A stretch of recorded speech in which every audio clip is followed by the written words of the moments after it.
മുനമ്പത്ത് ബി.ജെ.പിക്കൊപ്പം കൈയടിക്കുന്ന ക്രിസ്ത്യാനികൾ മധ്യപ്രദേശിലെ ജബൽപൂരിൽ കബളത്തടി വാങ്ങിക്കുകയാണ്. മധ്യപ്രദേശിലെ ജബൽപൂരിൽ ക്രിസ്ത്യാനികളായിട്ടുള്ള പുരോഹിതന്മാരെയും മിഷണറിമാരെയും പോലീസ് നോക്കി നിൽക്കെ VHP വിശ്വ ഹിന്ദു പരിഷത്തിന്റെ ആളുകൾ കൈവച്ചു. അതേ ആളുകളെയാണ് ഇന്ന് കേരളത്തിൽ ക്രിസ്ത്യാനികൾ കൈയടിച്ചുകൊണ്ടിരിക്കുന്നത്. തന്റെ ഉണ്ടെങ്കിൽ ഇവന്മാർക്കെതിരെ ഒന്ന് പ്രതിഷേധിക്ക്, ഇവന്മാരെ ഒന്ന് പ്രതിരോധിക്ക്.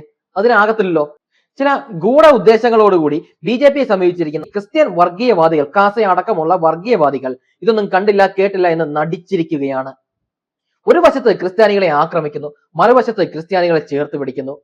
BJPയുടെ രാഷ്ട്രീയ ലക്ഷ്യം പൂർത്തിയാക്കുന്നതിന് വേണ്ടിയിട്ട്, BJPയുടെ രാഷ്ട്രീയ തന്ത്രങ്ങൾ വിജയിപ്പിക്കുന്നതിന് വേണ്ടിയിട്ട് ക്രിസ്ത്യാനികളെയും ഇസ്ലാമുകളെയും ഉപയോഗിച്ചുകൊണ്ടിരിക്കുകയാണ്. ഇതിന് കൂട്ടുനിൽക്കുകയാണ് കാസ എന്ന വർഗീയവാദ സംഘം. കാസക്കെതിരെ ശബ്ദിക്കേണ്ട സമയം അതിക്രമിച്ചിരിക്കുന്നു. വ്യാജ ക്രിസ്ത്യൻ സ്നേഹികളാണ് കാസക്കാർ.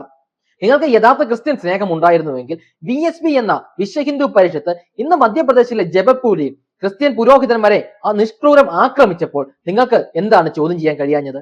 BJPക്കെതിരെ ഒരു വാക്ക് ഉരിയാടാൻ നിങ്ങളെ കൊണ്ട് സാധിച്ചില്ലല്ലോ. നിങ്ങൾ മുനമ്പത്ത് പോയി മുസ്ലിംസിനെതിരെ കൈയടിച്ചുകൊണ്ടിരിക്കുകയാണ്. നിങ്ങൾ ഇനിയും ഇത്തരത്തിലുള്ള ക്രൈസ്തവ വർഗീയവാദം പറഞ്ഞുകൊണ്ട് നിങ്ങൾ BJPയുടെ പക്കൽ നിന്ന് പറ്റിയിരിക്കുകയാണ്. BJPയിൽ നിന്ന് നിങ്ങൾക്ക് അതിനുള്ള കൂലി നിങ്ങൾ ദിവസം പ്രതി പറ്റിക്കൊണ്ടിരിക്കുകയാണ്. ഇതിനെ ശക്തിയുക്തം എല്ലാ ക്രിസ്ത്യാനികളും എതിർക്കണം. ക്രൈസ്തവ സ്നേഹികളെന്നും ക്രൈസ്തവരുടെ അപ്പോസ്തലന്മാരെന്ന് സ്വയം പ്രഖ്യാപിച്ചുകൊണ്ട് നടക്കുന്ന ഈ കാസക്കാർക്കെതിരെ പ്രതിരോധം തീർക്കേണ്ട ആ സമയം അതിക്രമിച്ചിരിക്കുന്നു. ഇന്ന് ജബൽപൂരിൽ നടന്ന ഈ ഒരു മർദ്ദനത്തിനെതിരെ ക്രൈസ്തവ സമൂഹം ഒന്നടങ്കം പ്രതിഷേധം ഉയർത്തേണ്ട സമയം അതിക്രമിച്ചിരിക്കുന്നു. അതിനാൽ നിങ്ങൾ തെരുവിലിറങ്ങി തന്നെ ഈ വർഗീയ സംഘടനയ്ക്കെതിരെ, ഈ VHPക്കെതിരെ, ഈ BJPക്കെതിരെ, RSSനെതിരെ നിങ്ങൾ നിങ്ങളുടെ ശബ്ദം ഉയർത്തുക.